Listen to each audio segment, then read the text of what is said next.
This is a Play Your Way network presentation. Get the full story at PlayLifeYourWay.com. In a world where comics, movies, games, rumors, and Kardashians come at you 24/7, three champions will rise to defend you from wasting precious time, money, and emojis. BK, Nate, and Derreck will show you how to do it. The Player Way.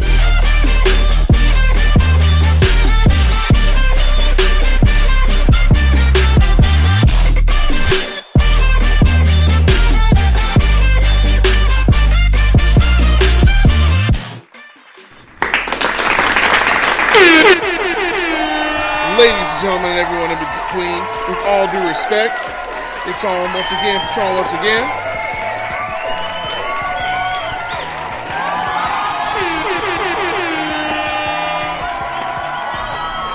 I am your resident podcast DJ, BK, helping you understand to curate your life and media. The Player Way. Indeed, indeed, indeed. And I am back once again with my co-captains, Derreck. That's me. Yeah, and Nate.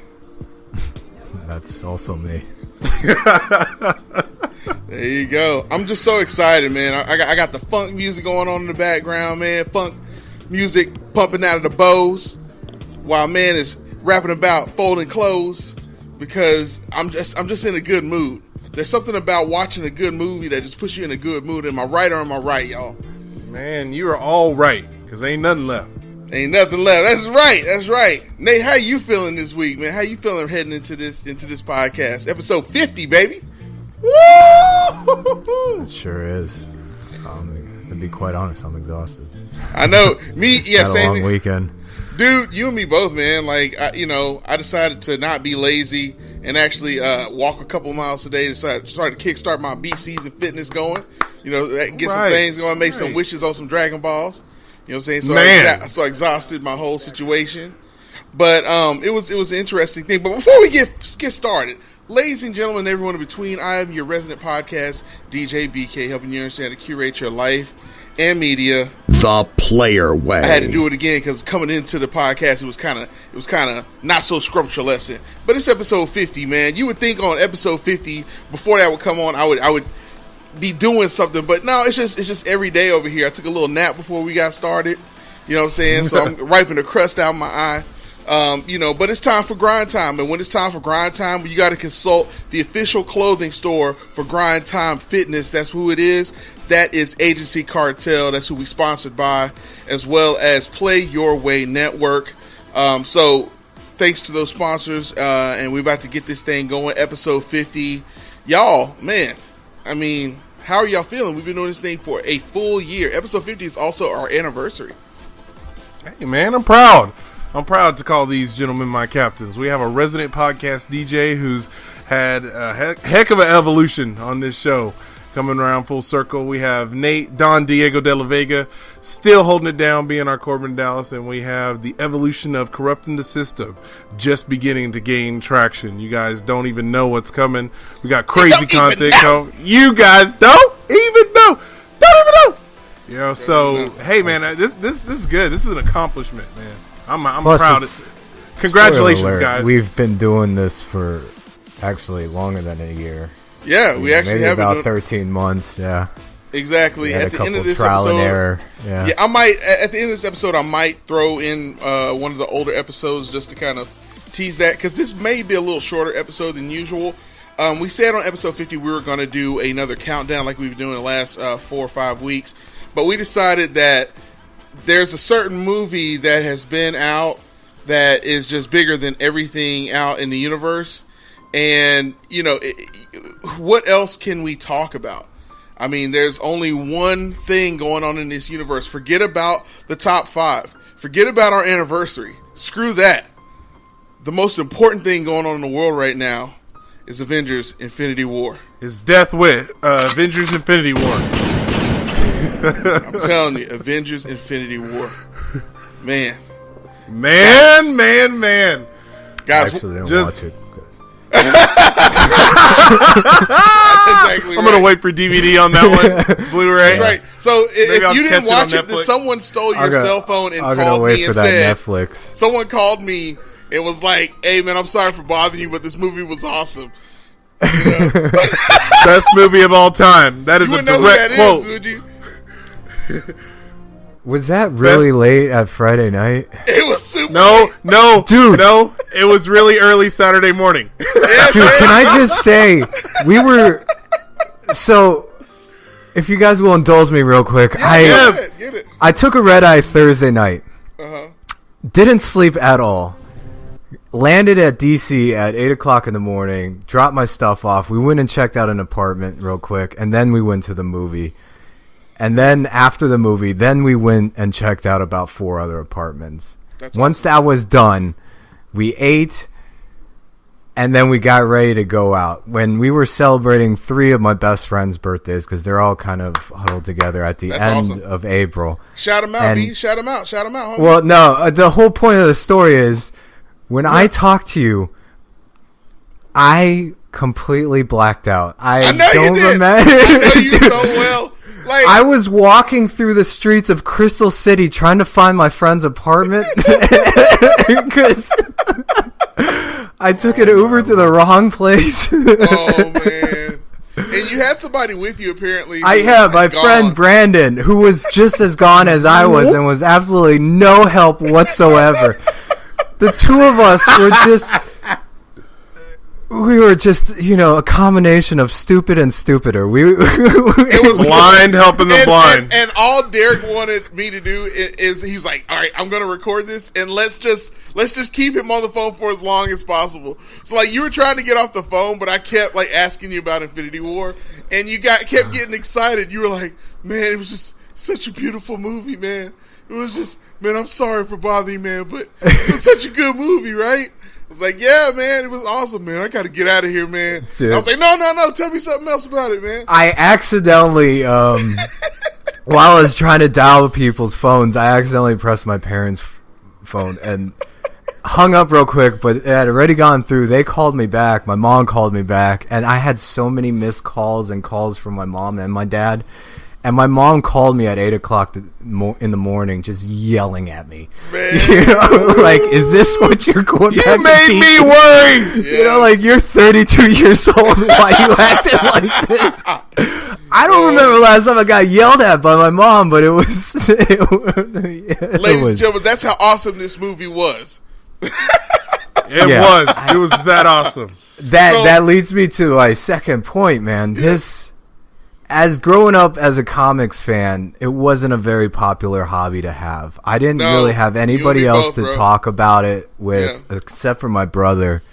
And we would have, I don't know if you guys remember it or even know of it, but there was this magazine called Wizard, Yes, I remember Wizard. which dealt just strictly with comic books. Yes. And some issues would have fan castings of, this is remember who that. we would pick. My favorite Wizard fan casting was like the original X-Men fan casting where they had like that was like the one where they had like Patrick Stewart. Which, that's why it was such a big deal because he was Angela they had Michael Bassett, yeah. Dorn. Yeah, they had Michael Dorn who played Worf, and they had him as Bishop. It was like, that was Wizard was it back in the day, man. And I would sit there and wish upon shooting stars that one day I might be able to see movies like this on the big screen, Man. And that's all, dude. This movie brought me back to that time as a young kid, like wishing I would see a movie like this. And it was very, I had the cheesiest fucking smile throughout the whole thing. It was good.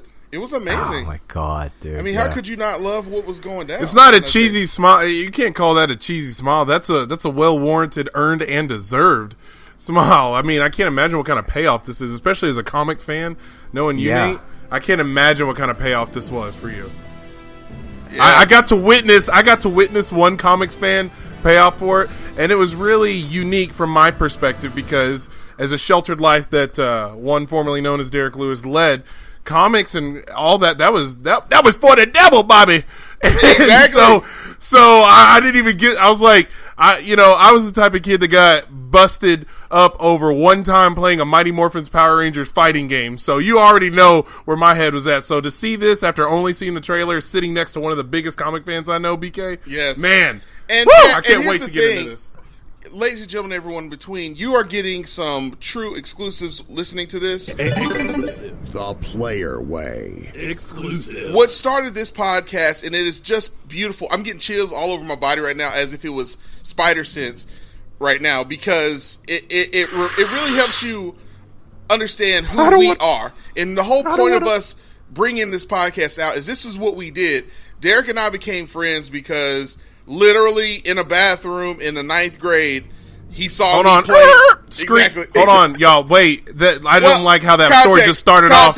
Let's get the only way that you could play video games on a Game Boy and not getting taken from you is staying in the 9th grade bathroom. All the guys were doing it, standing there, not even washing their hands, not even using the restroom, just with backpacks on their back. And I was one of the only kids who was badass enough to bring his stuff with him. Everybody else was like, I don't want to look like I'm still playing video games, but I didn't care. I was like, I had all my stuff in there. I was a dude repping for Dragon Ball Z back when it was not fashionable to do so. I was doing my thing, and Derek saw that, and I would like to think he lived a little vicariously through me, because he's like, tell me about these things that I can't watch and look at. And I would tell him about it, and let me borrow your Game Boy, and then it got stolen from him, and then I had to go talk to the coach and say, please give me my stuff back. All right, and Coach Mac, and Nate. Part of why Nate and I hit it off is he couldn't. It was like he was skeptical when I first told him I watched or actually read comics. He questioned me about which comics I collected, and I had to tell him and give him a rundown of it, And so, as a Christmas gift, Nate gave me a copy of Secret Wars. This is what we do, ladies and gentlemen. This is what the Player Way is all about. And we give it up to you, the people. And we do it in the most... The Player Way. Exactly. So, with no further ado, ladies and gentlemen, everyone between, we gave you a spoiler-free cast. Ladies and gentlemen, everyone between, with all due respect, on IG, we gave you a sort of little bit of spoiler when we said everybody died, but we didn't say what everybody meant. A little 60-second scrumtrulescent mini review. Now it's our turn. It's my time! My time! Like Triple H used to say. All right, it's our turn, and we're about to spoil the hell out of this because we love this movie. Forget about episode 50. Forget about the top 5 list. It's all about Thanos, because this was his solo film. His first solo film. They should have just called it Thanos Infinity War, in my opinion. Man. Nate, you all the do same. us the honor. Start us off.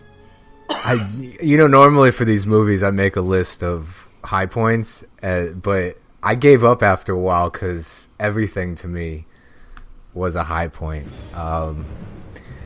Thanos could have easily been some sort of Steppenwolf type of villain where, okay, he's big and strong, we get it, But I think right from the get-go it established he was big and strong, but when Loki says we have a Hulk and he goes after Thanos, and Thanos is just he's boxing with him. His moves were just boxing moves. Well, let's start with that. Let's start with Loki. All right, so let's first talk about Loki. Loki uses several lines from the first Avenger film showing that he really thought the Avengers were cool. It's rare to find a villain who experiences defeat at the hands of a crew, and you can tell from how he talks about the Hulk and about his brother and about the Avengers that he really kind of enjoyed. He had fun fighting against them. He wished he had won the chess match, but it's still he's the god of mischief. He had a lot of fun with it, even though the stakes were really high, and it also shows why he probably lost in the first place. He didn't really want to win. He just enjoyed playing the game. Game. It's all about the game. He's like a dog chasing cars, man. He wouldn't know what to do with it. Yes, exactly. He really wouldn't. So he was proud. He was proud to say, "I have a team." So the Hulk comes in, as Nate said, and just as you think the Hulk is about to save the day, and it's already we jumping in already. Ebony Maw, who I thought was an amazing side villain. I mean, Ebony Maw, man. He was by far and away. I think they really didn't need the rest of the Black Order. They really didn't add much to it, in my opinion. It was him. It was him as the Herald, the psychokinetic Herald, and everybody else. You know what I mean? Like, don't you dare! I have done this many missions, and I am not failing now. Yeah, man. But Hulk, what did you think? What did you think of Ebony Maw, man, Nate? So I only know him from the Infinity comic series. And same thing, like they were kind of side characters. So I didn't really have anything kind of invested in what I thought the Black Order would be like translated to screen. But what they did, it was awesome. You know, I agree with you. He was the standout of the entire Black Order. Everyone else was kind of, but I was fine with that. You know, Proxima Midnight, I was a little upset. She just really, they kind of built her. A lot of people talked about Proxima Midnight. She's a bit of a fan favorite of those. Like, heading into it, everyone was talking as if Proxima Midnight was going to be the main one that everyone liked, and she turned out to be a little underwhelming. I think part of the reason why is Black Widow is a little overpowered. Laughingly, a little. Like, all right, down to while we were watching it, James made an exclamation.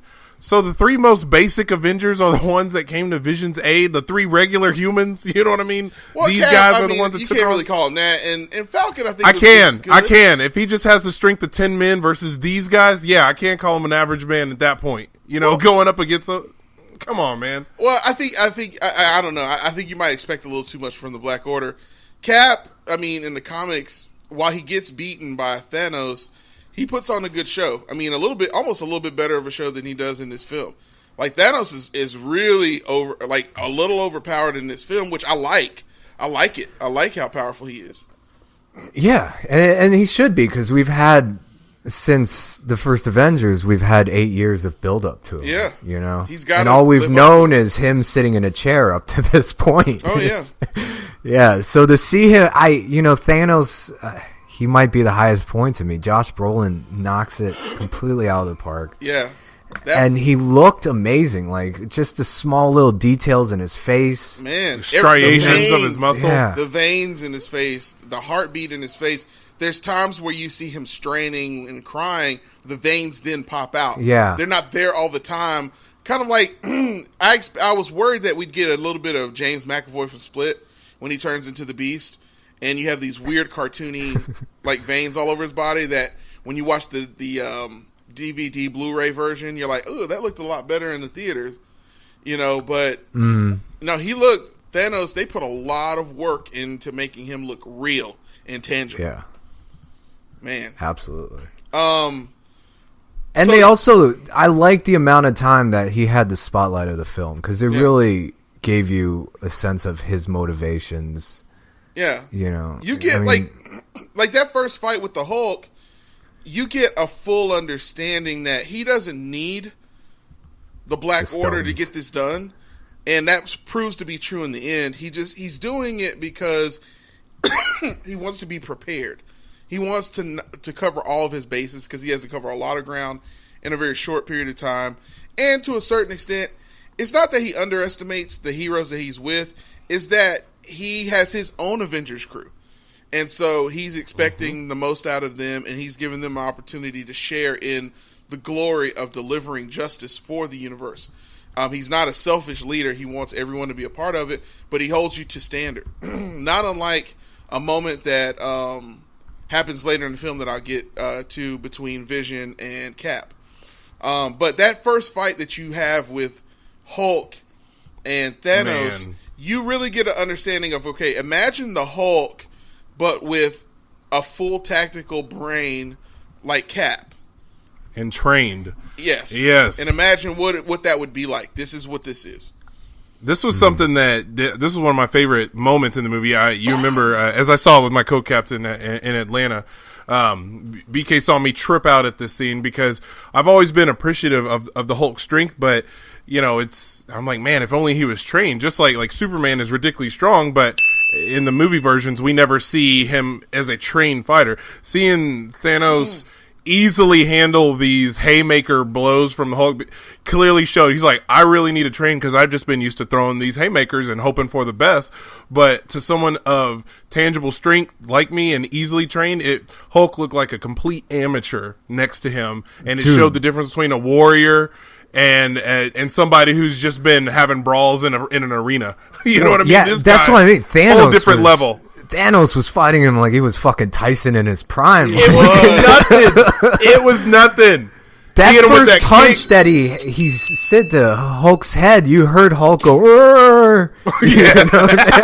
It hurt. And man, he was like, what did he hit me with? It was awesome to his Hulk's arc because if you think about it, this guy spent 2 years being a champion fighter, beating everybody that was thrown at him.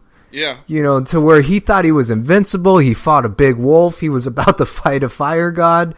Yeah. Like, this dude thinks he's unstoppable. And, you know, spoilers, it scared him for the rest of the movie. It did.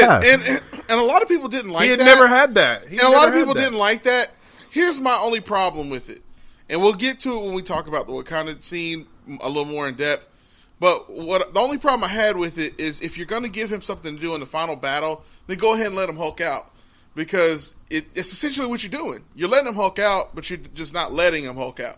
Like, we get the point at the very beginning of the film, and it's not like him hulking out at the end would have changed anything. It really wouldn't have changed anything at all. You know, it would have just been gratifying to see. It would have been finally. All right, maybe this time all right, you know what, guys? I got my team with me. Let's do this. Yeah, to take your phraseology a little bit and give you a little something for that. You know, to give you your phraseology, what would have been gratifying is he hulks out through the whole final battle, and then as soon as he senses that Thanos is now there and he hears people say he's here, him go back into Banner. That would have been cool. It's like him not being able to Hulk out. Like, no, I don't want any of this. Like, that would have been really cool. And I don't know why. I don't know.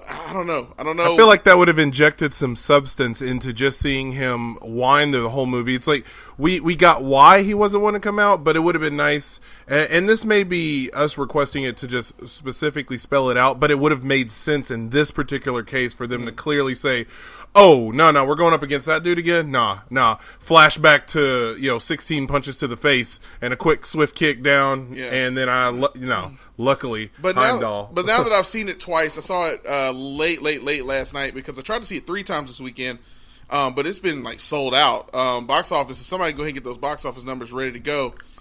Already got it. 257, right on the money. 257, yeah, because you said 255, right? Yep. That's it. Good job, bro. Good job. I mean, amazing. I mean, I was a little concerned because our showing, there really wasn't a lot of people in our showing.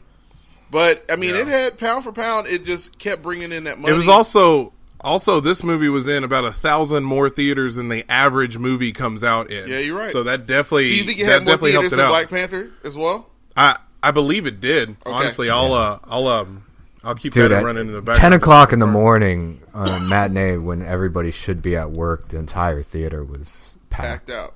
Yeah. That's awesome. That's amazing. Yeah, that's awesome, man. The biggest movie of all time. I mean, wow. Incredible. This is what The Last Jedi should have been. It really should have been. Really good point. Yeah. I'll give you that. So moving along through the film. This was in real quick before we jump on, it was in about 500 more theaters than Black Panther was. And Black Panther had a $202 million opening weekend. So 500 more theaters yielded about $55 million more dollars. Yeah. So on actual comparative scale, I still give the edge to Black Panther. Exactly. And what that's all about high risk and high reward. With Black Panther, no one knew how people were going to take it. So, they didn't know if they wanted to spend that money. They knew they were going to make their money back as long as they spent well on their marketing and getting it to those right places. So with Black Panther, and I experienced this with Black Panther, it was a lot harder to get a ticket. Like, even to get a 10 o'clock, no, it was like an 11 p.m. showing here in town, and there was a lot of seats available at 11 p.m. on a Sunday night showing.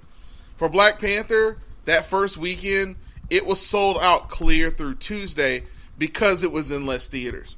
So because it was in less theaters and the cultural significance of it, with that audience, that target audience, people were renting out the few theaters, not the few, but the theaters that did have it. And so, but here it was real obvious that everybody and their mom had it, even down to the cups, like the commemorative cups that they had in the theaters were sold before the film even came out, which usually they wait until the day it comes out. But they had like a different type of cup that was a promotional item. And then once the film came out, yep, there you go. So how many times have you guys seen it? Say that one more time. How many guys have you guys seen? How many times I've only have you guys seen it the once. Just the one time. Just the one time. Okay. I plan on going this weekend though. Yeah, that's definitely a revisit. Absolutely. Okay, so moving on with the rest of the film. From there on, I mean, I don't want to go into like a scene by scene talk through it, because if you're listening to this, you saw the film. What you really want to do is you really want to get those exclusive thoughts from us. Exclusive. The player. So let's way. get on with that. Exclusive. We've given you what our first impression was from that opening scene. Let's go back to Nate again. What were some of the best things about this film? And then we'll kind of go around the circle with Derek next and then me last. Okay, let me look at my list of what I did write down before I realized it was... I'm just being awesome. Redundant. He was ready. Dude, should we just skip around throughout the movie? Or do you want to kind of run through the plot? Or no? Say what? Take it away, Nate. All right, I'll skip around. Iron Man and it's Thanos. fine. Yes, take your time. Do it in whatever you like about the film. That fight with Iron Man and Thanos looks straight out of Marvel vs. Capcom. Dude. The shit Iron Man was doing, like, they seriously made him... the fucking everything out. He brought it all out. He was pulled no stops. It's like he had... We might have he actually realized saw how Kitchen Sink easily Bucky and Cap whooped his ass. Like, Yeah. he's... Ain't gonna be nobody's bitch. Not no more. Never again. Been training. He been training. He been in the war room. Taking that shield to the chest. He didn't want that. No. Not that. But I mean, it was such a very well done fight too. The effects in this were amazing. You know, best I've seen in a very long time. They were. There's Banner for some reason toward the end got the short end of the stick. And Oh, when he was in the Hulkbuster armor, man, yeah, when he was copied and pasted at the very last. That was terrible. I saw it twice, and I'm like, man, they could have really fixed that. Fair enough, yeah. Yeah.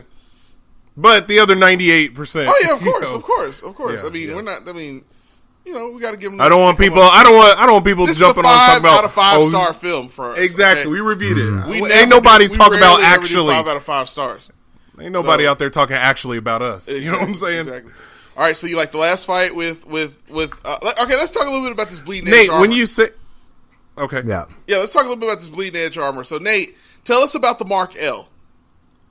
So the Bleeding Edge armor was in the comics was introduced during the Extremis storyline, which I thought was going to happen during Iron Man 3, and we've had to wait 5 years to finally see the armor. What it is exactly what he says in the movie is, nanites. Mm-hmm. But instead of it coming out of like that hoodie thing he was wearing, it comes out of his skin in the comics. Yeah, exactly. It comes out of his bone marrow. So like in his he hollows out his bones in the comics, and so those nanites kind of take care of his body the way the other normal systems would. But that's how he justifies how much space it does. With this one, he ends up putting the thing back in his chest, which is what that conversation is about. And I think how they justify how much little space those nanites take up is it's obvious that they kept hitting you over the head that it's been a couple of years. So like obviously it's been time. And you don't know if it's been a couple of years since the period of time at Black Panther or what, but there's been quite a bit of time. There's even been some time since the end of Spider-Man Homecoming, because at the end of that film, they were playing around with the idea of getting married, but it wasn't happening. And now it sounds like they got married right before the film started. Is that what I heard? Did you hear that as well? No, I don't think they've gotten married yet, because he had that comment to like Wong or something like, "Oh, you're invited to the wedding." Well, see, and that's weird because when I saw it the second time, as soon as the Sorcerer Supreme himself, Doctor Strange comes up, he goes, congratulations on the wedding. So I don't know if that's because he's been looking to the future or what, but they kind of intentionally made it ambiguous as to whether or not they eloped or what. But obviously, they either have just gotten married or it's about to happen really, really soon. And on top of that, another exclusive there, and I had to watch it the second time. Exclusive. The Player Way. Exclusive. To pick up on it is that Pepper Potts is pregnant. So what it is Iron Man has this dream, and it's similar to the dream that you have when you're about to piss yourself at night. When you really feel like you're about to pee, and in your dream you're peeing like in a sink or in a bucket and something weird, and you're like, why am I peeing in my dream in this bucket? And you wake up and you gotta pee. And so he's like, and in my dream, we had a baby, and he even mentions in this real frantic way that he likes the idea of Morgan Stark, which if you know anything about the comics, Morgan Stark is his brother. So they kind of allude. I thought it was his cousin. Is it brother? It's like cousin. You're right. I think it might be his cousin. Okay, You're right. okay. It's his weird cousin. Yeah. He's like, and he's. See, like, I thought it was just a dream. Yeah, that's right. He has like that. You're right. Because he has that weird like Avengers Iron Man crew. Morgan does. Isn't that right? See, I thought he was just talking about a dream. I didn't realize she was actually pregnant. Well, here's how you know she's pregnant. Right before his audio goes out, when he goes into space, she says, "Tony, and it stops. That's the last thing she says. Tony, you have to get back. Tony, Tony, and it stops like that. So she is pregnant. She's just playing with this idea. She's mad at him because he put that thing back in his chest. At the end of Iron Man 3, he took that out there to show her that he was prioritizing his life with her and kind of hanging it up. But he has this... He still is struggling with that PTSD is what we find out in this film. As soon as they mention Thanos and what he can do... Like, it's like the hairs on his neck stand up. He's like, this is the thing that's been talking to me. Like, he's been having dreams about this, and they're kind of saying something. Nate, tell me what you think, dude. But I really think they're playing to this idea of Stark. In the comics, Stark is adopted. The idea of his parents dying when he's a kid, those aren't his real parents. He actually has this space parentage. And they're kind of playing with this idea that the reason why he has these visions and stuff is similar to Quill. What are you thinking, dude? I have that whole adopted arc is pretty recent. Yeah, it is. I have to admit I never really read through it. Yeah. So I couldn't even tell you who's real parents. Well, here's another reason, and here's another exclusive for you. When you listen to The Player Way, you're going to get some exclusives. Exclusive. The Player Way. Exclusive. I did read into that comic, and here's how I read comics. Unless somebody buys them for me, Rachel likes to go to Barnes & Noble, and I get bored while I'm there. So I pick up graphic novels, and I read through them. And so I read parts of them. That's how I read The Walking Dead. That's how I read Planet Hulk. That's how I read War Hulk. And I read a little bit of this as well in that specific period of time. And then what I'll do is I'll go back on YouTube, and there's some really good channels that can give you play-by-play of what happened. So, like, when I need refresher on, like, Civil War and stuff, like, did I really hear that? So, with this, what made me think they're going more toward this parentage is, one, because Stark did... Like, when he has that vision of Thanos coming... Scarlet Witch, we thought Scarlet Witch made that happen, but I went back and rewatched that after Infinity War. She's shocked at what she's looking at. Like, she's kind of like when she sees the vision that he's having, she has her mouth like open, and she's like telling her brother, wait, this is kind of good. And even when she's messing with Vision in the film, she doesn't even understand her power completely yet. So, like, some of the things that she's interacting with her powers, she knows what she's doing with it, and sometimes she doesn't understand. Like, when she's interacting with the Infinity Stone, the Mind Stone, she can't really sense anything but Vision himself. And so, what made me really think, and this is the exclusive part, that they're going toward this idea that Stark may be someone more than just this orphan kid, is that Thanos knows who Stark is. And and when he says, "You know who I am," he doesn't say something like, "Yeah, I know who defeated Loki," or "Yeah, I've been paying attention." No, he says, "Unfortunately, like you, I'm cursed with knowledge." Like, he knows who Stark really is. And he doesn't call him Tony Stark, he calls him Stark. And in that comic, there's something about this Stark bloodline. There's something about that interacting with. So they're teasing a little bit with Tony having this dream that's actually true.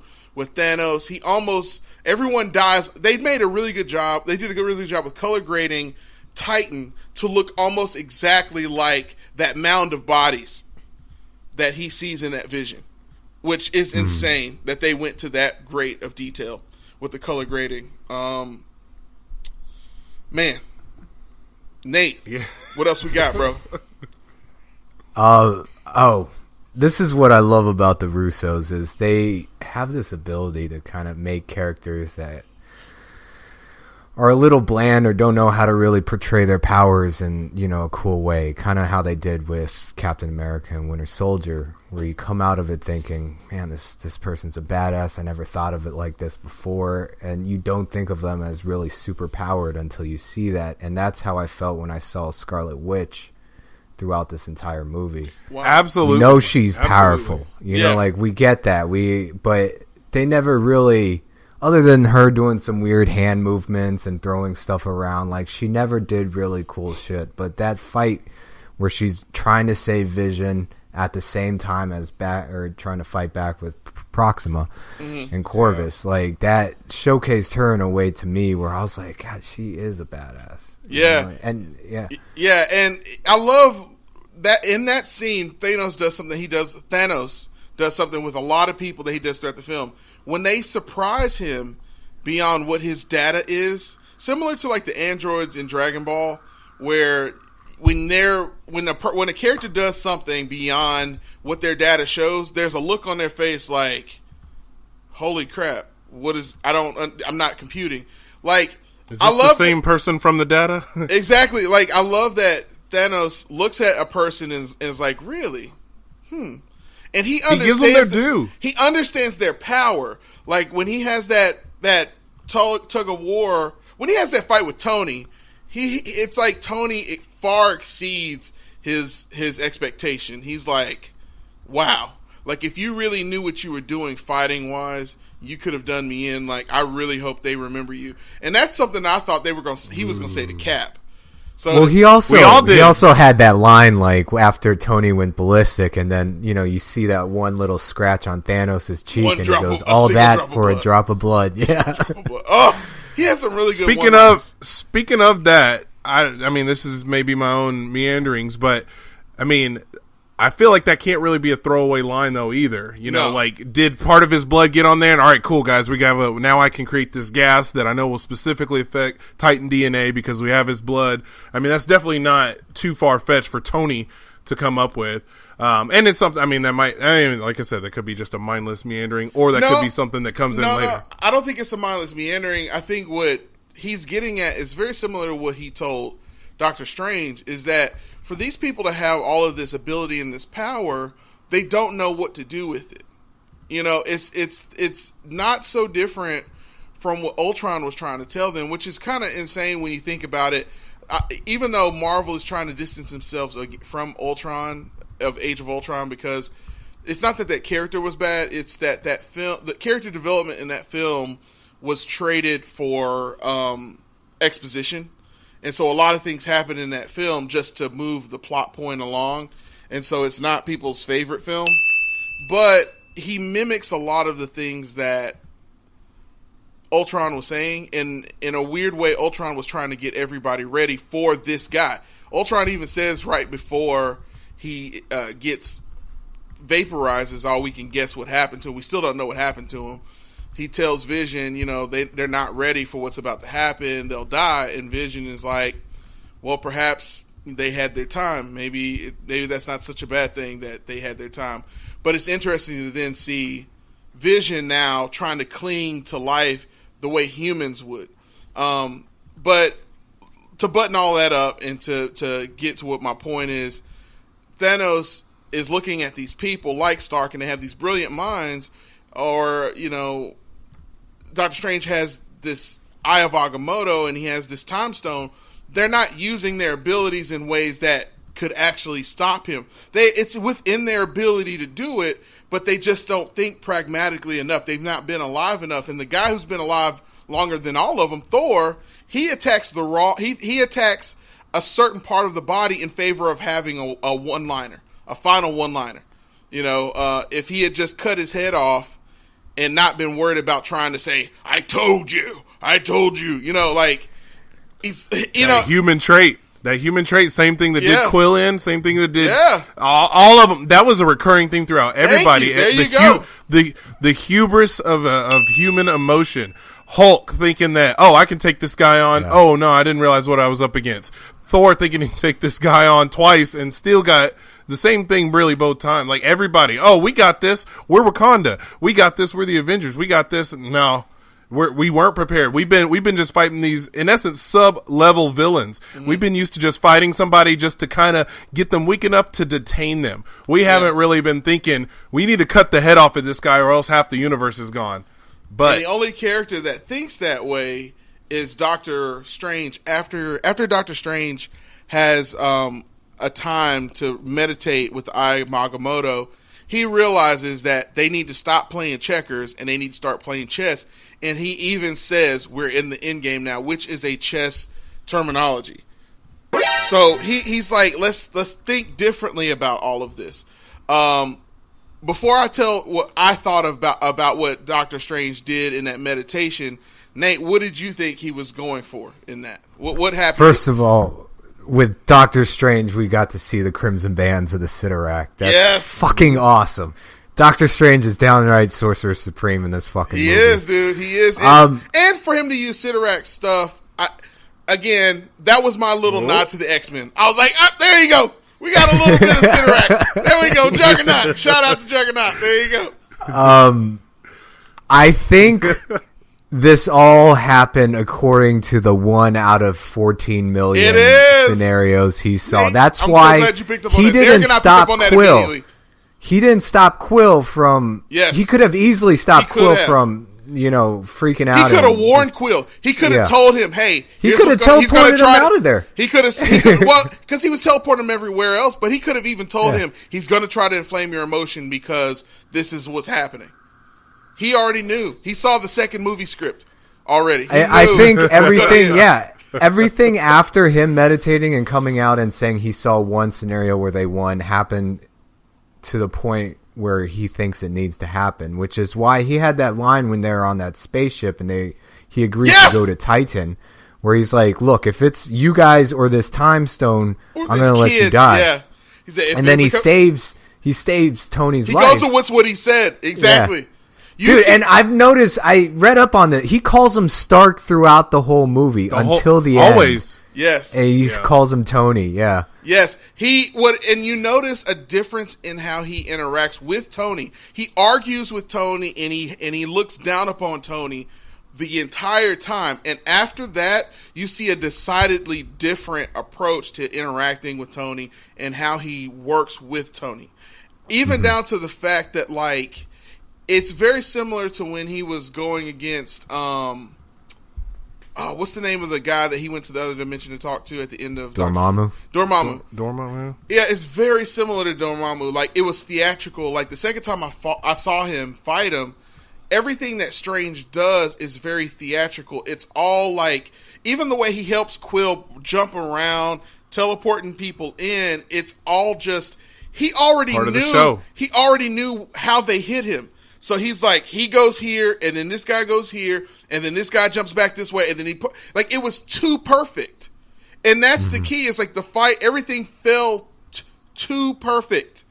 And he doesn't try to save Tony when Tony gets stabbed and almost killed.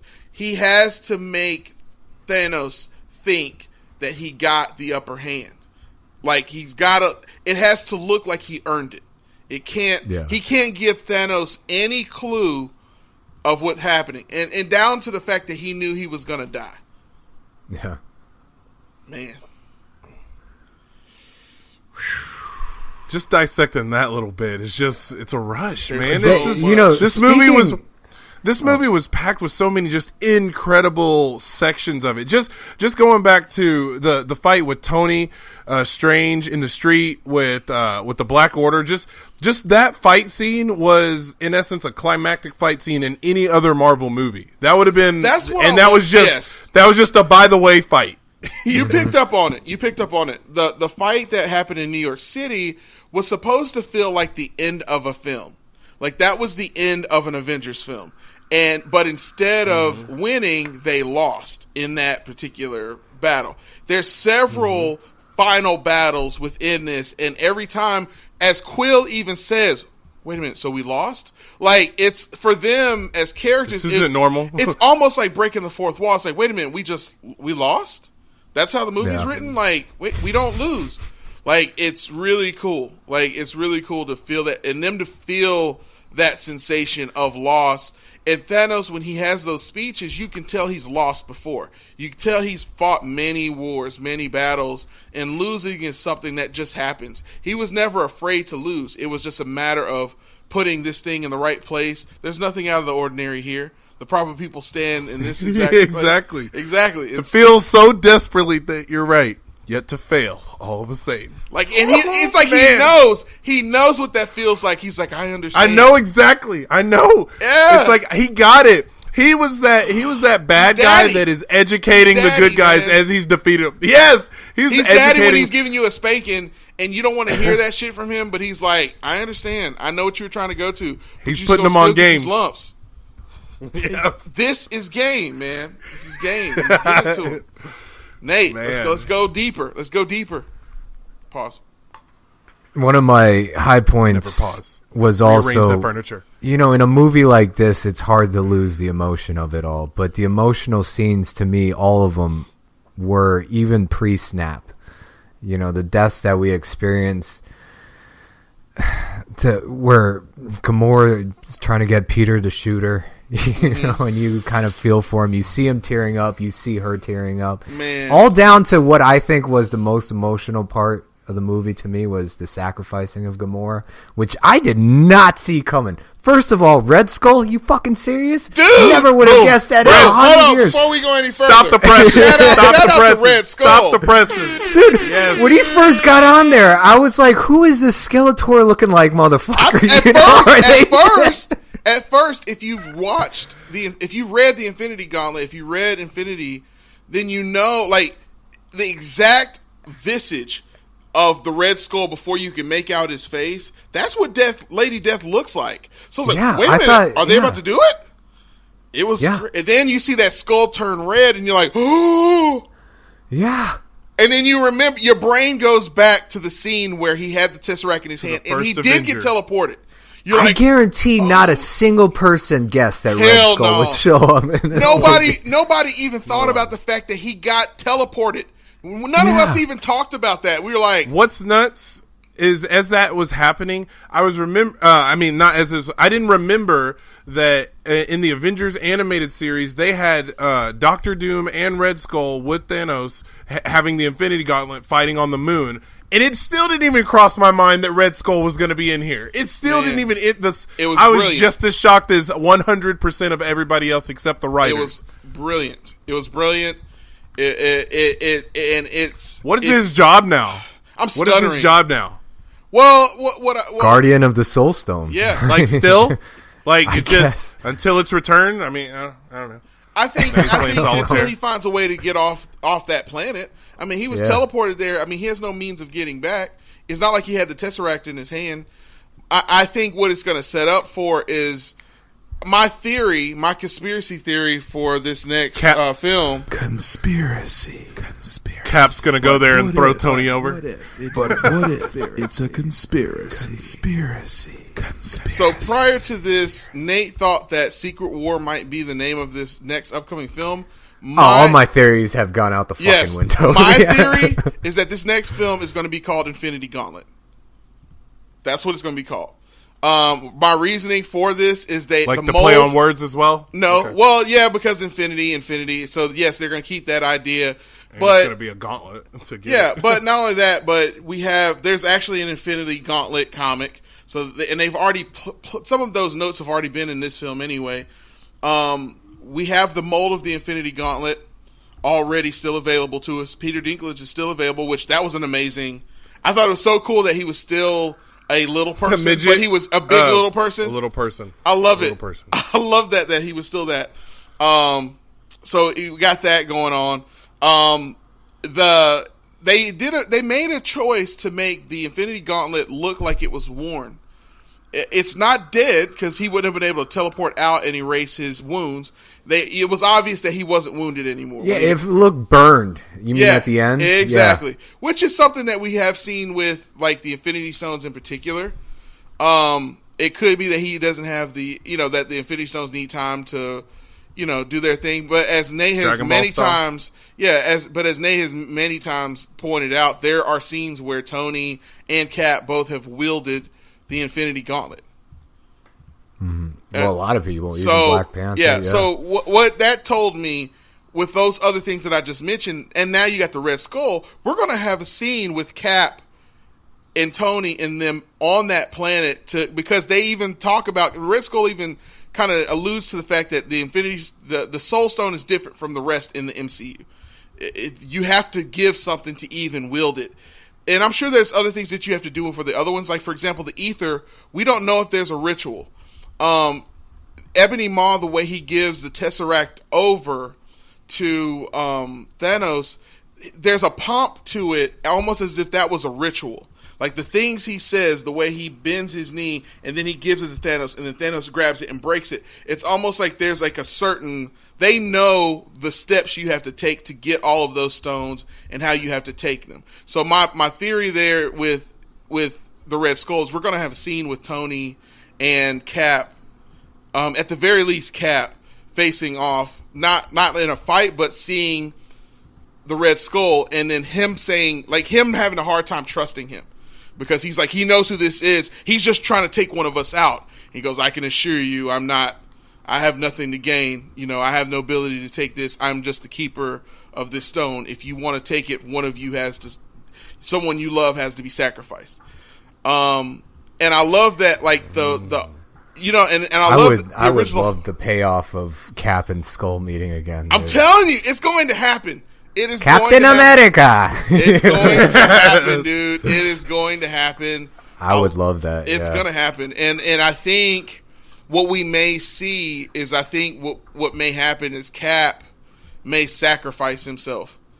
I think it's one of those things where Tony still doesn't forgive him, but Cap loves him.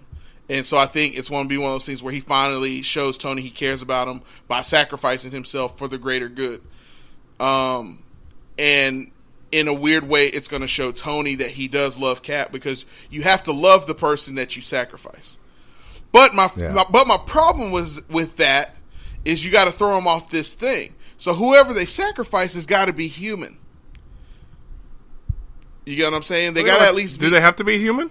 They can't be stronger than Gamora. Apparently, Gamora couldn't take a fall from a high height. So this is my conspiracy theory. Okay, go ahead. What's your conspiracy theory? Go ahead, bro? play the drop. Do it. He's in a good mood. Do it live. I don't think Gamora is dead. I think she's trapped in the Soul Stone. I do. I agree as well. Because that does scene? happen in the comics. Yeah. And yeah, I think she looks dead when she falls, but I think she's. In order for the Soul Stone to work, it needs a soul, and I think that's what it is. Because when Thanos does the snap. He's instantly transported to that orange place, and he sees the child version of Gamora. And it's how he and what sees a her. fucking great exchange when she's like, "Did you do it?" "Yes." "What it cost you?" "Everything." And that just shows you his conviction. He's like, "I know what I'm doing sucks, but I have to do this." And it's how he sees her. He sees her as he calls her little one. The child, yeah. Yeah, dude. Yeah. Oh God, so exquisite fucking writing, man. I love it when they say that. That's how you know the movie is super damn good. I mean, dude, kudos to I think like McFeely and I forgot Marcus and McFeely, the writers. Yeah. You know, I thought I had this movie figured out, but I was surprised throughout the whole thing. And like I said, all my theories went out the fucking window. I have no idea what's going to happen in Avengers 4. Your memory may be a little foggy, but it was not lost on Derek because I was bothering him through the whole movie. I kept elbowing him. Got to give me a little credit. I did call a lot of this film in the order in which it happened, too. With the New York first? Yep, New York being the first scene. It was the first. Well, it was the wasn't first the major first. Fight. Yeah, yeah, it was right after the first scene. Yeah, and the fact that Hulk got out, but everybody else got taken up. Well, yeah, but we all knew that was going to happen from the trailer. With Hulk being in the sanctum. Anyway, I called a lot of when it was going to happen, and yet I was still kind of surprised the way it happened. Dude, the most tragic death of it all, Leonardo DiCaprio style death, happened right in this film, just like Kid and The Quick and the Dead. Spidey, what'd you think? Oh dude? God, I told them I wanted to. I wanted it to end on the snap. Yeah, you know? but you were thought so that happy been, they kept going, didn't you? Dude, the way they did it with no score, just silence, yes. and each death happened very quickly. Before to where you don't even get to process it until Spidey's, where he's like, "No, I don't want to go. I don't want to go," and you're like, "Fuck, he is a kid." And like what I love is that he's fading away and he's fighting it happen. Like I love that certain characters fought it happening. Like T'Challa gave himself over to it because death is just another part of that whole process for him. So he gave himself over to it. Death is the first What he step. did is he ran over to Okoye. And, like, he knew he was fading away, and he was like, get up, this is no place to die. And, like, he fades away right then. Like, because he was hoping that she would still be alive. He wanted just to see that she wasn't fading away so that he felt like he could go away in peace. My problem is that T'Challa, and my theory of that is because they didn't know how Black Panther was going to work. They didn't know it was going to be, like, the biggest thing ever before. So they kind of understated those characters a little bit so they had an out just in case people hated seeing them on screen. And you could tell they kind of hated, they tried to edit more of them back into the film, but there wasn't enough scenes with T'Challa having a setup so that he didn't have, T'Challa in my opinion never had his moment. No. Well, kind of against the big guy, Cole Obsidian. Well, no, all of them, every one of them had an emotional moment before they went away. Oh, an emotional moment. He's the only one. Yeah. He's the only major character that didn't have his moment. You know. Well, what are you, Falcon? No one even knew he was gone. Well, but see, somebody was looking. It was just Rhodey saying, "Sam." Well, but Falcon is a tertiary character anyway, though. Like with T'Challa for what he is, and he's still one of the Avengers. He's still in the theaters. He's still in theaters right now. Like that's my problem. No, I get what you're saying. Now. Yeah. It's like, come on, dude, and which so you can argue some people who love T'Challa, they're gonna feel it, but I just felt like they could have gave him a little something more. But anyway, I get why it happened the way it happened, and I can understand it.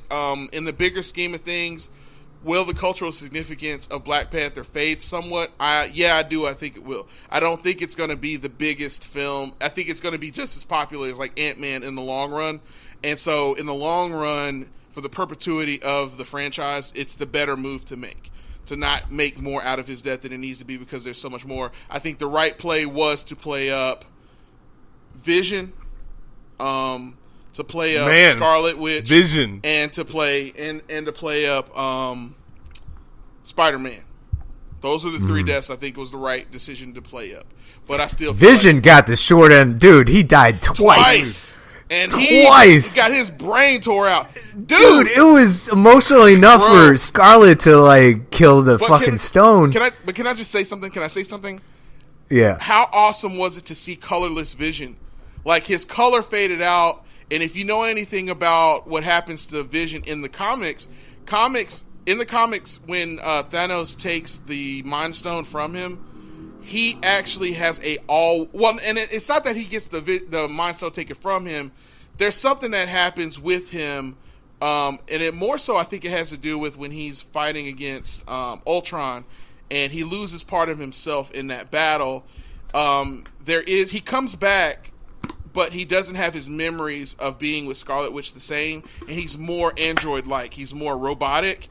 The colors in his suit are gone. He has like a whitish gray suit in the comics. And in this film, the first time he dies, he has the color. But when Thanos rips it out of his head, his whole outfit, all the color goes out of it. So it's alluding to the fact that even if he comes back, he probably won't remember who she is. Mm-hmm. I think that would make the most sense to me. Yeah. I think Shuri probably made like a copy. I do think so was too. Able to, I think he did. I think she was like, "Man, I really wish I could save him, but I got a measure of him out."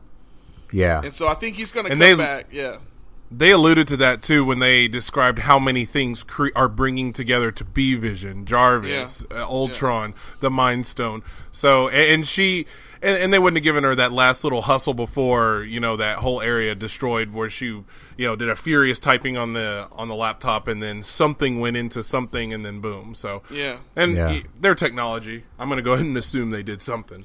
Speaking of technology, how much you guys want to bet that Stark's technology is based on the Black Panther suit, the nanites?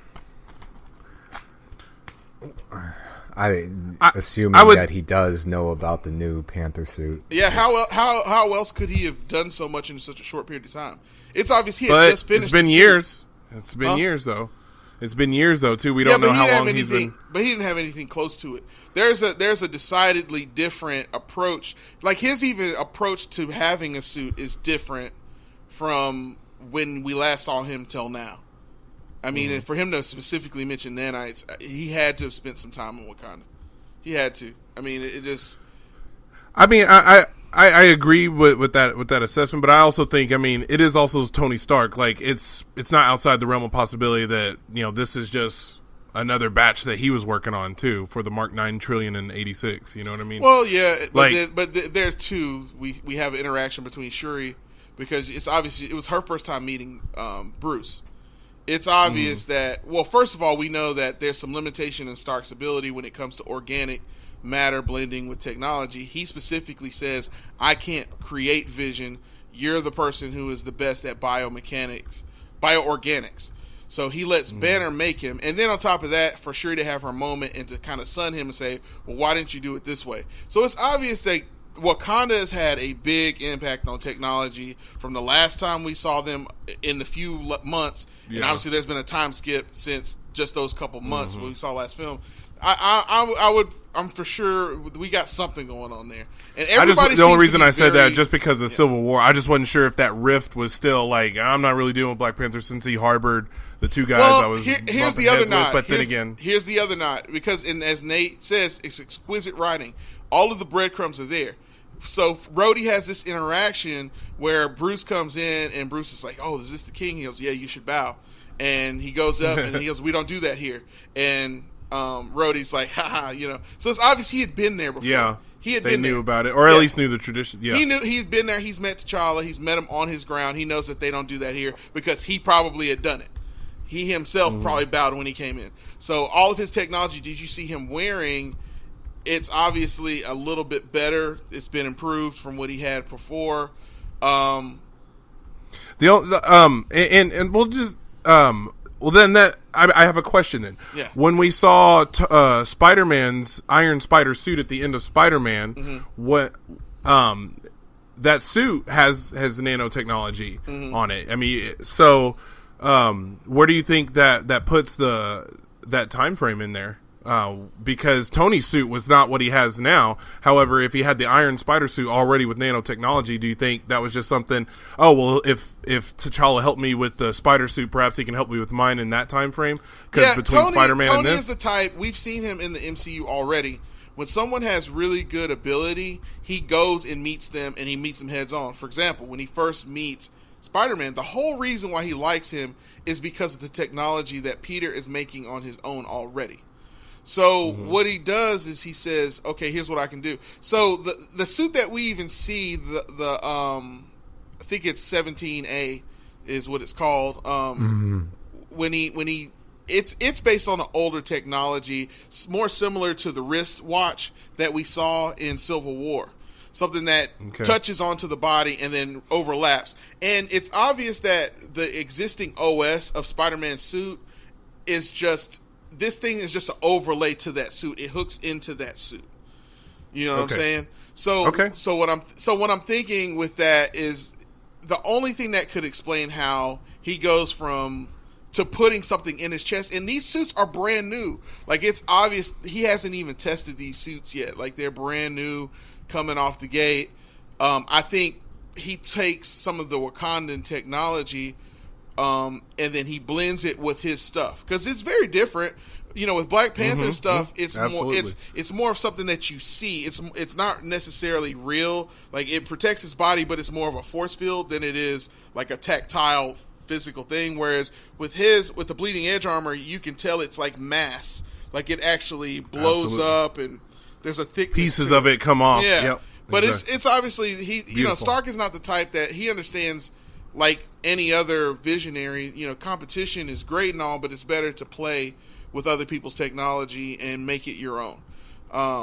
To see that fight and to see his armor thinning out is just a mind fuck. Like, you're watching it, and he's making these big ass claws and stuff to stick into the ground, and as Thanos grabs them and throws them away, even down to his blast, when he does his Kamehameha, you see his armor evaporating off of his leg to provide more power. So, like, even down to the fact that, like, he's burning up part of his armor, it's so much to take in, and even with all of that, nothing to do with it.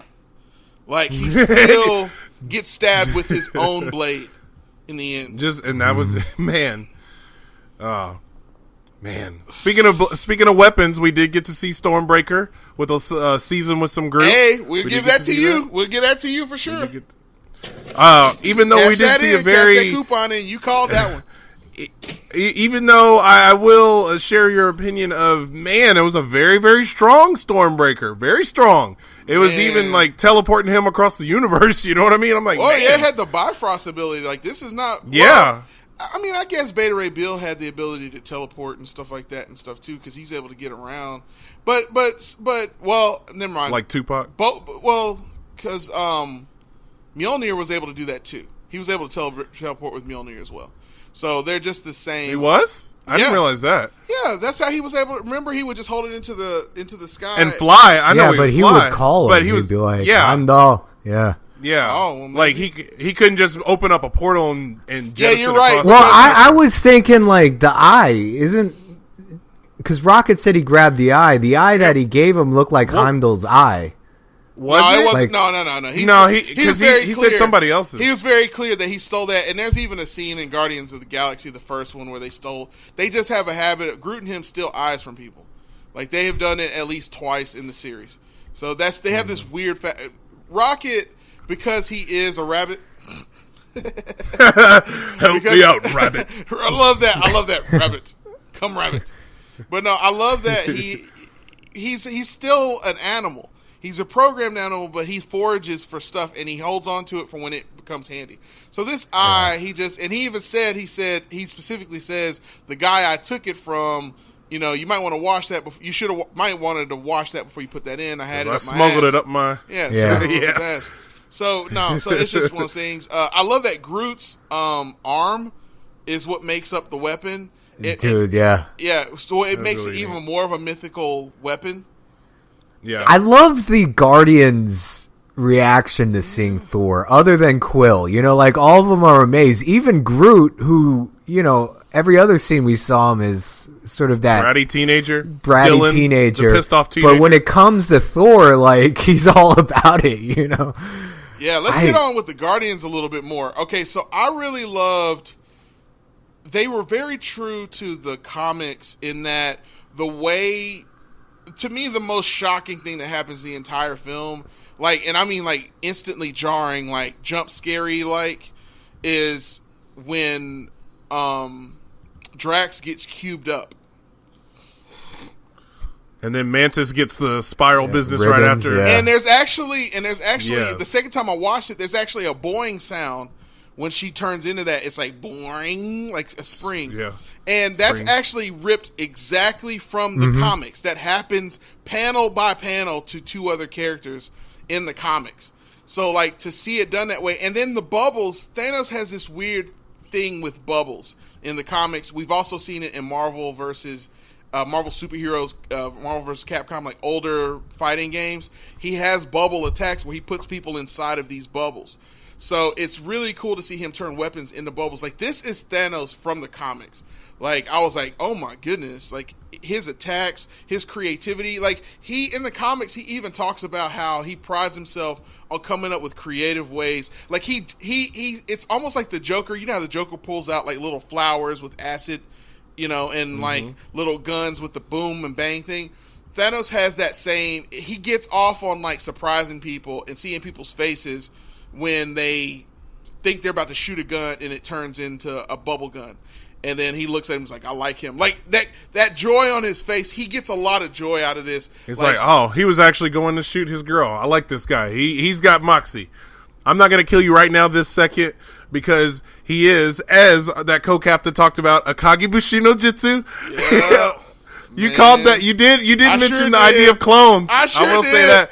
He Y'all used that gotta give reality me that. stone I up, said down, it and was going to sideways. happen in this film. I was like, we're going to have a scene where somebody thinks they kill him and it's going to be a clone. I specifically said, I thought it was going to be at the end. But when it happened, I was like, Derek, I was like, here it comes. I was like, here it comes. This is definitely it. This is it. And honestly, shout out to Gamora. Her warrior skills are impressive. Like, and I love the little backstory with figuring out where she got that weapon from. It gave so much more emotion to the scenes with her and Thanos. Like, you're like, man, like, she may hate this guy, but she obviously admires him. I mean, you couldn't. I don't think she hates him, because even when they're on Nowhere and she sees him for the first time, she's smiling as if like, oh, it's been a while. Yeah, you know? And when she thinks she kills him, like, I watched it the second time around, she's crying. She breaks down, dude. She's upset. Really sorry and upset. And even when she's dead, she's done with being mad at him. Like, she's like, you know, she's interacting with him and is like, was it worth it? You know? I think in time she kind of understands what it's all about. Thanos, I mean, man, we've covered a lot of ground. I can't believe it's been over an hour we've been talking. Let's start to wrap it up. Is this the best Marvel villain to date? MCU? Yes. Derek? I have paused to say yes immediately just because it is so fresh in my mind. I will say, just because probably I saw Killmonger first, I feel like Killmonger's impact was very unique for me. I wasn't surprised at how Thanos was. I was surprised by Killmonger, personally. Mm-hmm. So I'm going to still say Killmonger is my favorite MCU villain today, and I'm not just saying that just to be a hipster or corrupting the system. He's your favorite, which Killmonger's my favorite too. That's what I'm getting around to. That's what I'm getting around to. So Killmonger's still my favorite as of this point. But as you can refer to the last podcast, episode 49, I said I wanted to see a bad dude who made perfect sense and you knew what he was about. Yep. And it made sense. It wasn't one where I feel like this is a bad guy, but he makes logic, sound reasoning. Everything he's saying isn't, and I've said it so many times right here on this podcast, the difference between a hero and a villain is just simply their agenda. And Thanos' agenda made sense. A hard reset might have been what the universe needed. So he is definitely the best MCU villain. Plus, he didn't kill people just to kill them. Like, he could have easily taken Quill, the Guardians, out on Nowhere, but he didn't. You know, mercy. Yeah. I call this mercy. He sees himself, whereas Killmonger saw himself as a bad guy and he knew what he had to do. He specifically said, I had to do all of this just so I could get to this moment right now. I killed a lot of people. I did a lot of things I'm not proud of, you know, to get here. Like, Thanos is proud of everything he's done, and he's regret. He knows what he was working for. He just understood he had to make sacrifices. He's not regretful of those sacrifices. They were necessary eggs to be broken so that he could make his pineapple upside down cake. And man, did he turn everything upside down. I mean, that's right. In my opinion, Avengers yes, 4. 100%. What's going to make him my favorite villain is if they start off Infinity Gauntlet with him in Smallville and he's got his armor on the Scarecrow, like in the comics, and he is farming. If he is farming, if they find him farming and he's like, oh, y'all are still looking for this stuff? I thought we've been through this already. That will make him my favorite. Because I'm like, okay, yes. See, this guy gets it. Like, he is just, he's retired. He's not looking for a fight. He's done over. He's like, oh, guys, I've already done it already. Like, if y'all want to fix it back, whatever. Like, at this point. And in that instance, which I think Endgame is a title that's at least out there. It's a possibility. I think that would in essence put them in the light of being the actual villains. Like you guys are looking to upset the balance that I actually created. Honestly, the Avengers are wanting balance, but they want change, but they don't know how. And this is it. Thanos came in, got the Infinity Gauntlet, and created balance in the universe in a finite amount of time. The Avengers can't even get peace on Earth with the apparent ability to even have it. They can't even. He pulled an Adrian Veidt. Now they have a common villain to look toward.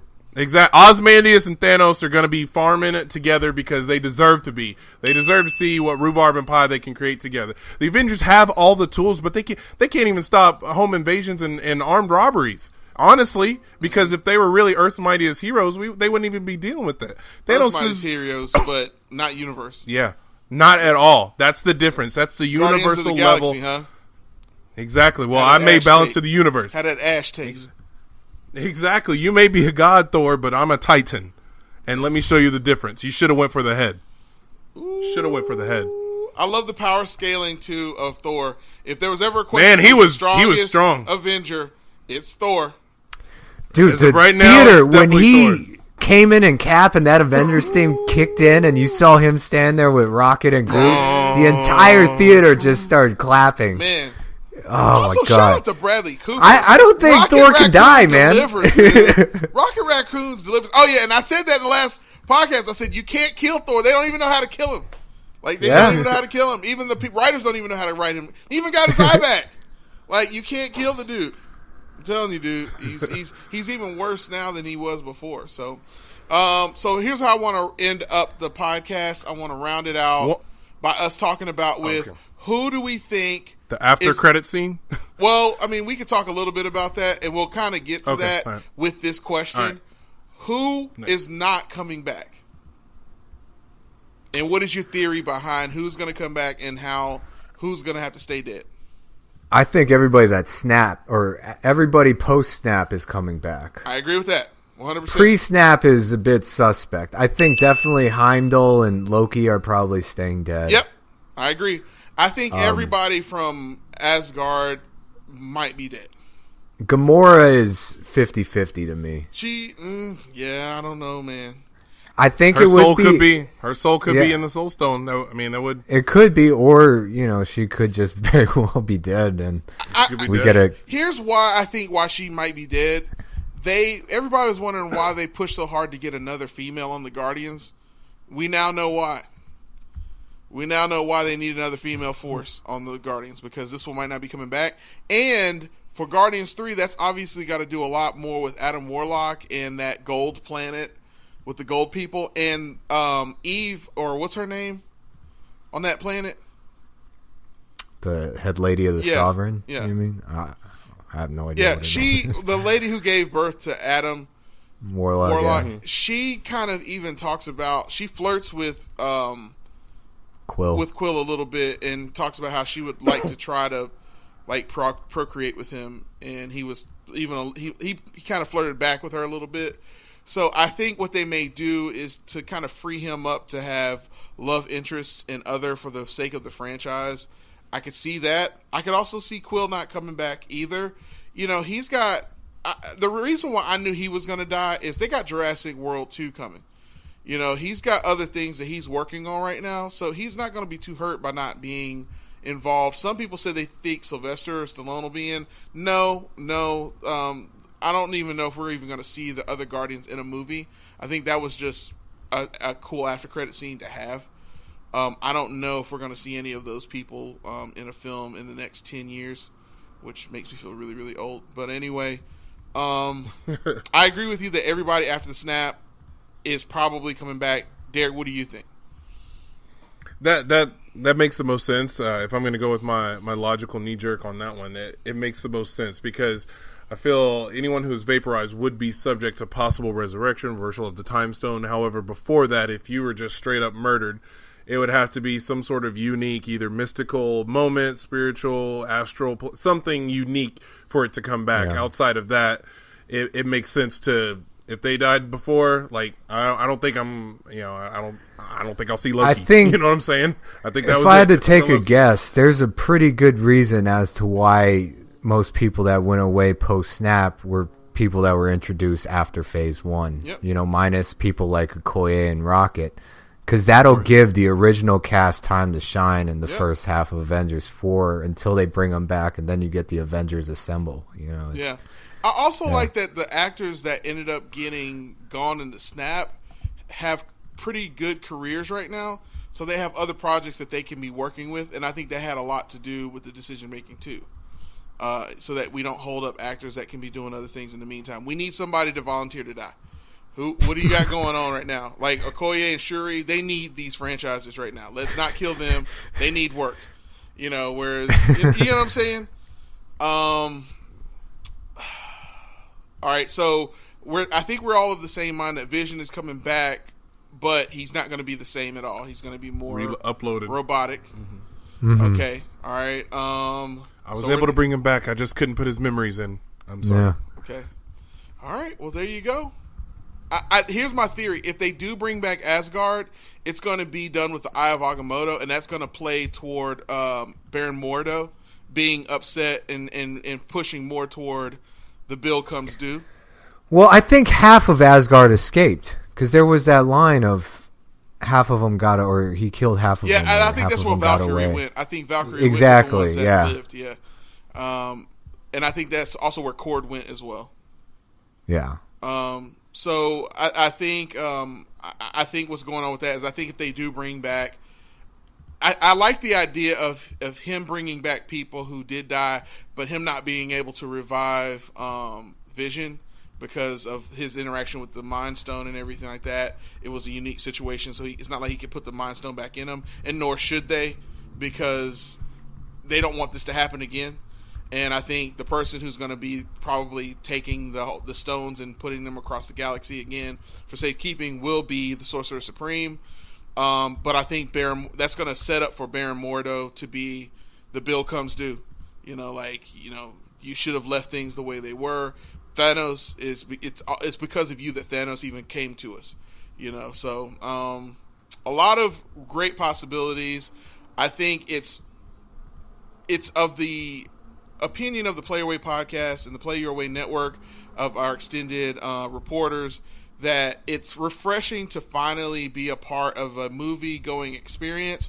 And I got to give credit to this person who said this on our podcast. I am looking to have that Empire Strikes Back Star Wars moment. Boy, did we get it.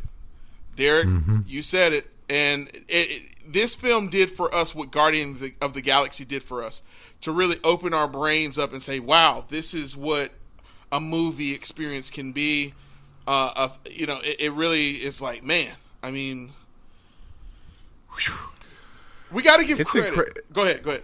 It's something that I've noticed as well. I mean, there are mixed opinions about this movie, and I'm not one of a mixed opinion because I had a very good idea of what I was going into. I heard some commentary where somebody was disappointed. What are people saying? What's the word on the street? Because what's the bird up? What are these fucking contrarians saying? Right. These motherfuckers who are no friends of mine. No friends It's of mine. exactly these are. Exactly. Y'all need to stick to staying at home. Read the TV guide. It's always been the TV guide for you.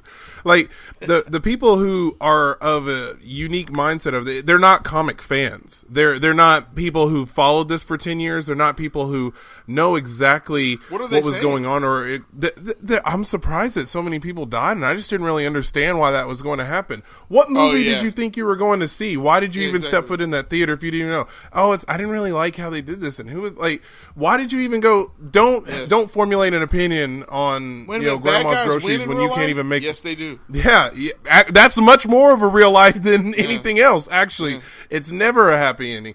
And you know, like I said, there's actually. Well, actually, I think that this could have happened, and this is a theory. No, just this is what it needed to be. The feeling that everybody felt at the end of this movie was what was supposed to be in your heart. This is part one. We all know this is part one. Shut your mouths. Don't be surprised. Oh, how are they just going to do this? Because this is part one of a two-part series. Wait a minute, there's a cliffhanger?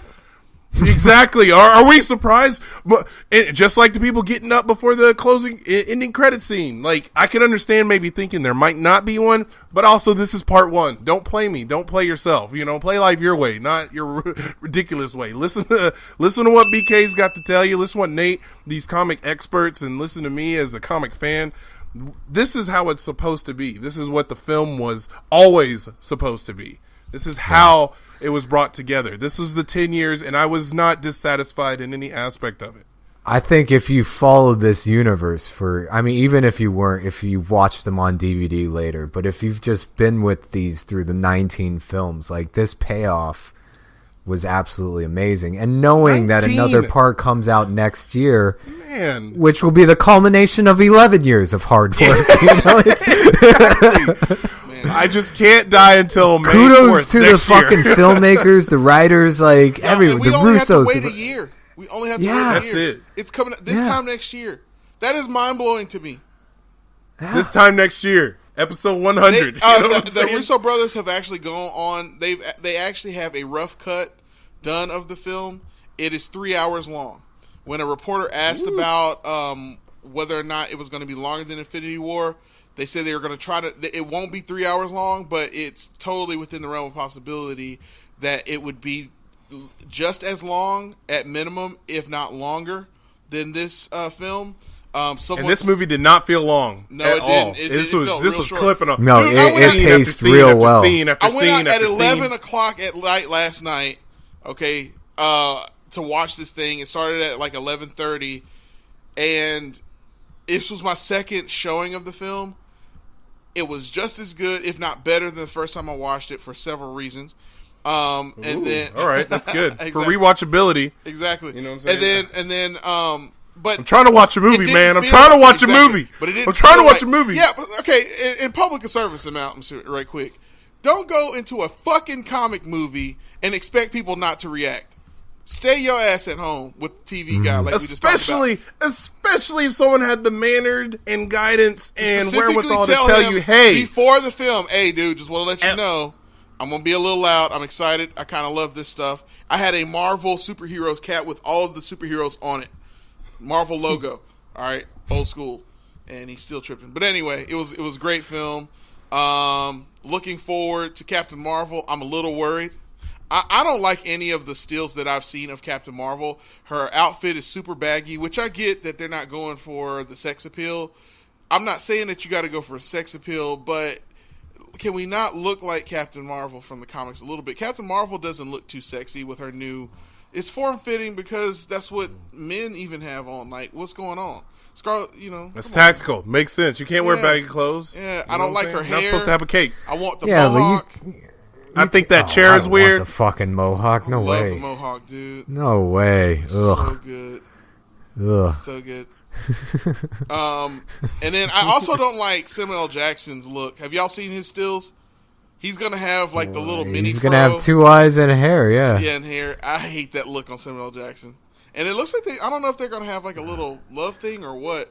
But they had if there's anything that we should know by now after 10 years and 19 movies, have a little faith in them. Yeah, of course. I agree with you, They know exactly what they're doing. After this film, man. After this, and Black Panther, like, within 2 months, Black Panther's still in theaters, y'all.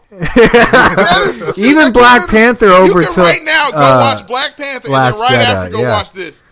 Yeah. Oh my God! Oh, and time to be alive. One more quick thing to add: all time are still in theaters right now. Infinity War. Infinity War, I think, as of right now, has beat the entire theatrical run of Justice League in 4 days. DC needs to give up. Get my no one gives a fuck out. about Aquaman. You know what? No lies. I owe 2 people an apology after seeing this film. I owe Karan Nanjia. Shout out to Karan Nanjia, the nice guy. We love talking about him on here. He is a devout Snyder and DC fan.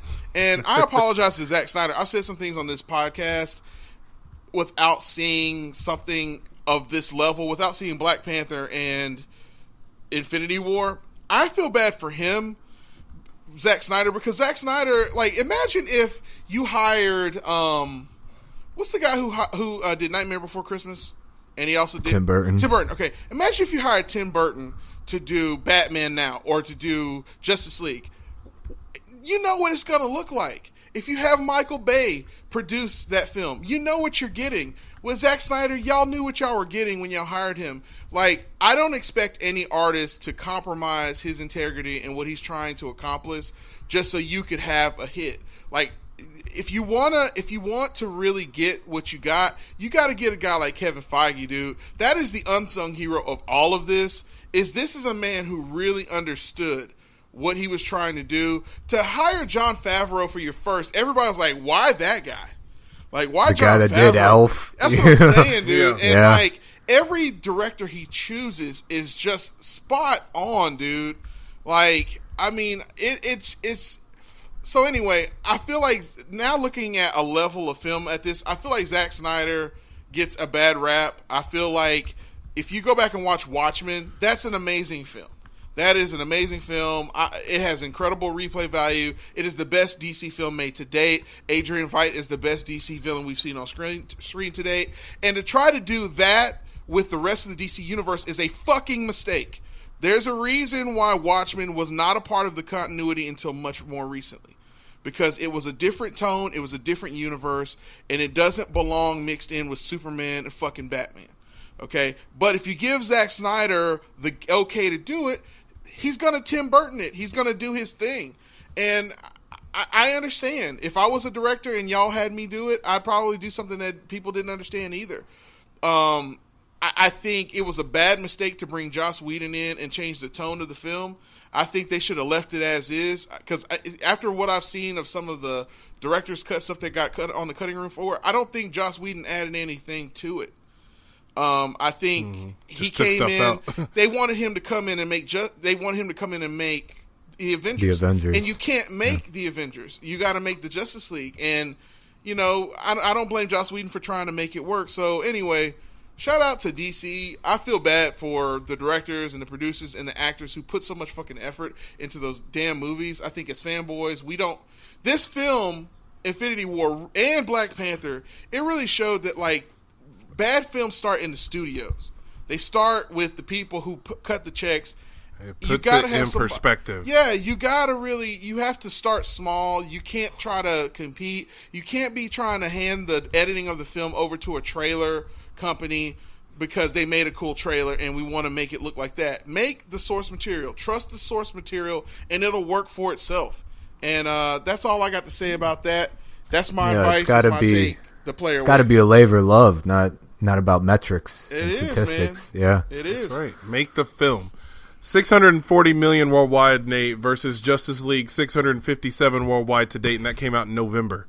So by tomorrow, by tomorrow, it's a wrap. Yeah. By tomorrow, it's a wrap. 5 days. That's incredible. I really want to and it goes to the foundation, the actual foundation of what all this was. DC's been they've been throwing it together. Like I'm not downing on all the hours and thousands of hours of work that have gone into these DC movies, but they didn't have a plan, and it's so obvious. This is the difference. And they're just this is the difference. And they're just continuing to bleed money. We're about to get an Aquaman film that's going to suck that no ass. one asked for. It's going to suck ass because the guy who's the actor they chose is just not a leading actor.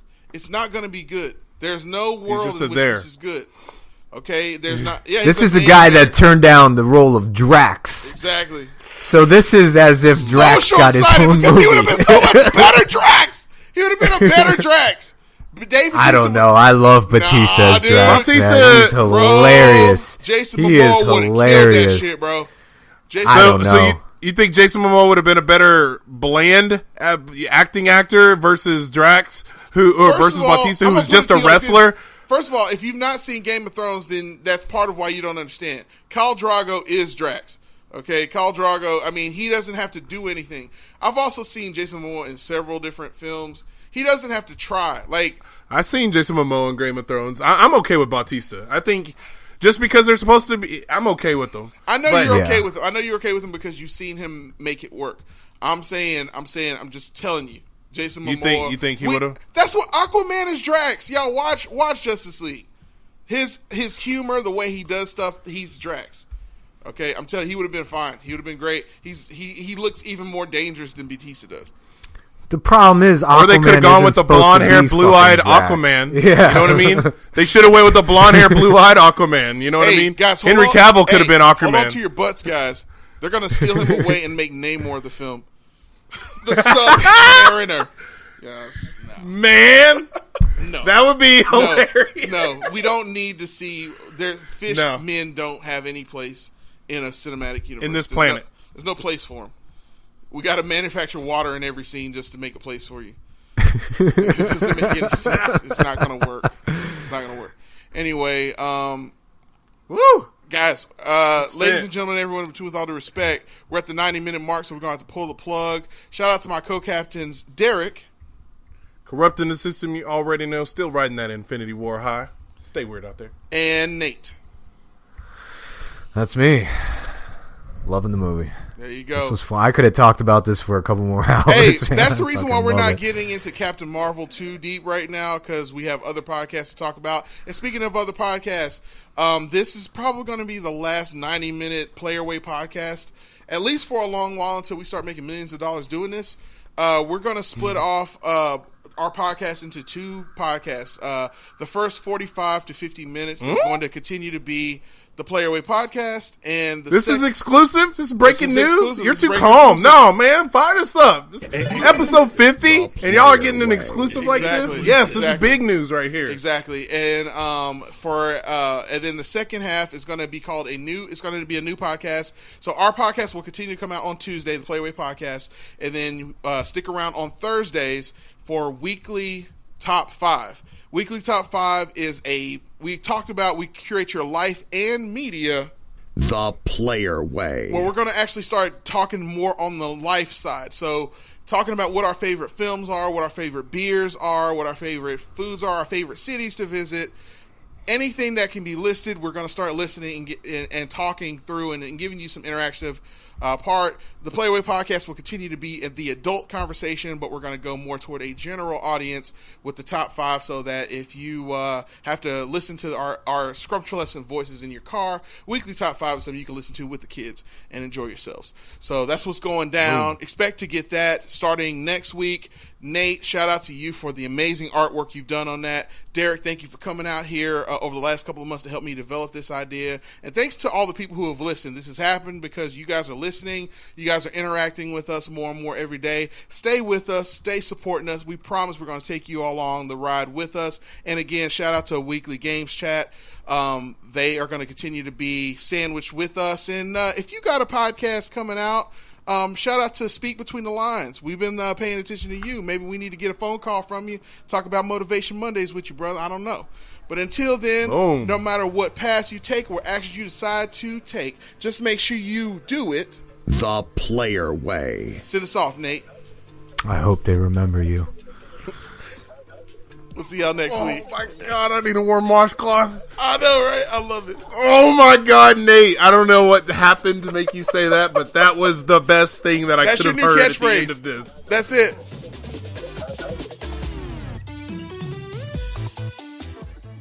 Thanks for listening to the Playerway podcast. Recorded in a single take from Los Angeles, California, Dallas, Texas, and Atlanta, Georgia, by Nathan Peterson, Derek Lewis, and BK Jackson. And I'm Darren Marlar, the majestic voice of the Player Way podcast. Our opening theme is titled Bound by Ricky Remedy, courtesy of Elysian Records. And our closing theme is titled Coconut King Diaries by Xander, spelled Zahnder. You can find this music by both Ricky Remedy and Xander, and many more tracks on SoundCloud. And remember, no matter what choices you make or paths you follow, just make sure you do it the player way. See you next week.